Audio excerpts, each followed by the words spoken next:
Ô Arthur, uma coisa eu percebi, dando aulas, eu percebi a diferença que faz um único professor numa escola. Não interessa o tamanho dela. É uma diferença grandiosa, porque os outros professores passam a não conseguir implementar as suas mentiras com tanta facilidade. Fica o jogo de narrativas, é evidente, mas a verdade ela se impõe sobre a mentira. Essa formação de professores, não está na hora também da gente começar a formar professores que possam fazer essa diferença no dia a dia para essa molecada? Paulo, talvez uma das maiores verdades e obviedades que a gente tem que falar e que nós não falamos é que o Brasil tem professores péssimos. Isso é péssimo para político, né? Vamos usar esse vídeo de alguns meses. Horríveis. Sabe quem nós escolhemos para as faculdades de pedagogia? Os que estão com pior nota no Enem. Em geral, em todo mundo, para você ser professor e estar na faculdade de pedagogia, você tem que estar entre os melhores. No Brasil, são os piores. Tá? Alunos menos de 400 no Enem. Então, sim, você olha e fala, bom, esse é o nível do aluno que eu estou pegando, você não consegue se aprofundar. Então, o nível da pedagogia no Brasil é muito ruim. E aí tem uma falsa solução, porque todo político vira e fala assim, bom, precisamos treinar professores. Como se existisse um armário onde o bom professor tivesse guardado. Pois é. Tá bom, quem vai treinar os bons professores? Quem vai treinar os professores? Quantos professores nós vamos precisar? Aí outro dia saiu uma matéria no jornal, falou assim, 2035 o Brasil terá um apagão de professores. Olha só, desculpa amigo, o Brasil já tem um apagão de professores. Já está apagado. Já está apagado, não é que vai ter apagão, já está tudo apagado, está o breu. Sabe quando o cara falece por falência múltipla dos órgãos? Nós vamos ter uma falência múltipla educacional, porque nem o pior professor nós teremos. Nem o pior. Entendeu? Faltará professores ruins. Não é que faltará professores ruins. Então a gente tem que enfrentar essa questão. A nossa solução não é simples, tá? Não podemos assim, fica tranquilo, ouvinte, é só treinar professores. Nós não temos um armário, um alçapão onde o cara está escondido. E também não tem uma fórmula mágica. Olha, o professor tem que ser isso. Eu acho que essa discussão talvez ela seja mais relevante para o tema do programa de hoje, né? Qual é o rumo, para onde vai a nossa educação? Acho que se a gente parte do pressuposto que vocês colocaram agora, é um projeto para no mínimo 20 anos, para a gente começar a colher resultados efetivos. Né? Obviamente, algumas coisas você consegue melhorar no curto prazo, mas do ponto de vista da formação, e até porque ser professor perdeu a relevância que já teve no passado. Sim. A gente talvez não tenha nem vivido essa época. Acho que quando eu era garoto, já não era grande coisa ser professor, mas isso já foi importante um dia, ser professor. Sim. Né? Então, acho que passa por aí a gente entender essa relevância para que haja salários atrativos, não só salários, mas condições de trabalho, e que eles passem a ser realmente reverenciados, né? Para que os melhores profissionais queiram dedicar parte do seu tempo para lecionar, né? Então, aquele camarada que teve o melhor desempenho nos bancos acadêmicos, que já tem uma vida, de repente, profissional consagrada, fala, não, eu quero ensinar, eu quero transmitir o meu conhecimento. Eu acho que esse paradigma tem que ser colocado também para a gente atrair os melhores profissionais para essa atividade, né, Arthur?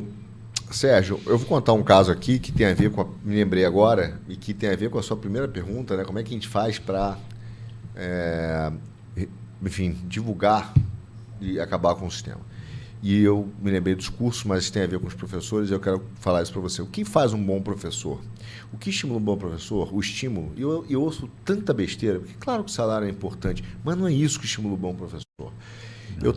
A gente fez o Quinto Elemento, que é o nosso programa, discutindo às vezes filosofia, e às vezes eu chegava em casa e sempre tem, dentro do nosso grupo de amigos, né, o que eu chamo do corvo. É o cara que vira e fala assim, vocês tiveram, sei lá, nós batemos agora no Quinto Elemento, vamos comemorar 1 milhão de views. Aí o cara falou assim, mas será que o cara está entendendo?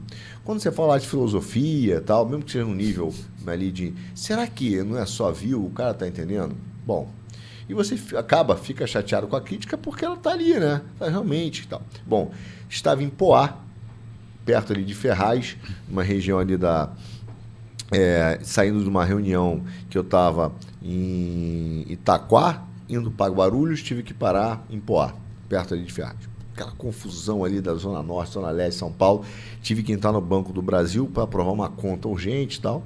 Campanha sem recurso é assim, né? Você que vai lá, paga, né? A campanha dos milionários. Né? Bom, corri, quando eu entro na agência do Banco do Brasil, o vigia Adalberto Borges, queria mandar um abraço. Ele sempre fala assim, manda um salve para mim, vou dar um abraço para você, Adalberto Borges, vou fazer no quinto também. Ele para, eu entro assim na agência, ele vira e fala assim, você não é o Arthur do Quinto Elemento? Opa! Sou eu. Eu vejo vocês, vejo o Kim, acompanho vocês desde a época do Senso em Comum. Falei, cara, que legal. Saí, fiz ali o pagamento. Quando eu voltei, ele estava lá de fora, porque ele queria falar comigo lá de dentro e não podia. Aí mandou um áudio pro pessoal do grupo, e aí de repente ele virou e falou assim, olha, eu queria te agradecer, porque aquilo que você falou uma vez sobre o ordenamento das virtudes da alma, aí eu... Você pode repetir, irmão? Não, aquilo que você falou do ordenamento das virtudes da alma, eu estou estudando sobre isso. Me tocou, eu estou organizando minha vida sobre isso. Aquilo ali é 1000 vezes mais estimulante que a sede do aluno, e você vê o cara que você jamais imaginaria falar sobre isso com você, falando com você, né? Ele vê um susto, falando com você. Isso é que é o estímulo correto do professor. Então, veja, a gente está fazendo a diferença com os nossos programas, a gente solta na internet e nem vê. Então, queria dizer ao Corvo que deu certo. Eu sei bem o que é isso, porque eu formei policiais, viu, Arthur? Mais de 5.000 toda a minha vida, eu trabalhei 20 anos formando guardas civis, e eu tenho até hoje GCMs, alguns até saíram, estão na Polícia Federal, outros estão na PM, outros estão advogados, tem uns que viraram promotores, e que me seguem até hoje, brincam, falam alguma coisa, e a minha área o que eu lecionava nos cursos era justamente a área de direitos humanos, a parte de filosofia, gestão estratégica, e eu tocava muito em assuntos que geravam debates em sala de aula. E eu te falo, viu, Paulo, eu não tinha nem receio de vir remar contra a maré, porque eu usei a estratégia que a campanha do Bolsonaro usou no debate, quando colocou o padre Kelmon lá, que usou o mesmo método da esquerda, né? Colocou lá o padre para falar, vem cá, você não pode atacar o padre. Né? Podia ter sido uma mulher, podia ter sido um homossexual. Não, você está sendo um misógino, homofóbico. Até porque ele se sente padre, é uma questão de, uma questão de identidade. Como então, ele se vê. Exatamente, foi genial aquilo ali, porque criou uma situação, você pode ver que todo mundo que ia debater com ele, quando tentava agredir, não conseguia, né? Foi muito inteligente. Então, eu acho que a gente também tem que aprender, né, ter essa pedagogia aí. Mas, Paulo, vai lá. Eu fiz essa pergunta, Arthur, porque uma das coisas que me... Foram 2 anos muito ricos, dando aula para a molecada. Eu acho que eu aprendi muito mais do que eu ensinei, com certeza, não tenho dúvida disso. E uma das coisas que me chama a atenção, as 2 coisas são muito claras. Primeiro, essa molecada, eu peguei o pessoal do Fundamental 1 e 2, né, em termos de geografia. Eu substituí uma professora de geografia. Se dependesse da escola, eu substituiria essa mesma professora também no ensino médio. Eu não eu abri mão. Se dependesse deles, eu iria. Né? Quer dizer, eu não tenho essa carga, eu não sou formado em geografia, eu tenho que passar uma carga muito maior. Eles vão entrar numa fase diferente da vida. Então, eu tive que ter o bom senso e não a escola. Isso me chamou a atenção. Mas 2 coisas muito claras. Primeiro, essa molecada está carente da figura paterna, da figura masculina. É impressionante. Isso aí. Impressionante. A falta que faz para eles a figura paterna. Né? O quanto eu fui procurado justamente por essa questão, né? Pelos jovens. E a segunda questão, isso é muito claro, o quão ávido eles estão pela verdade.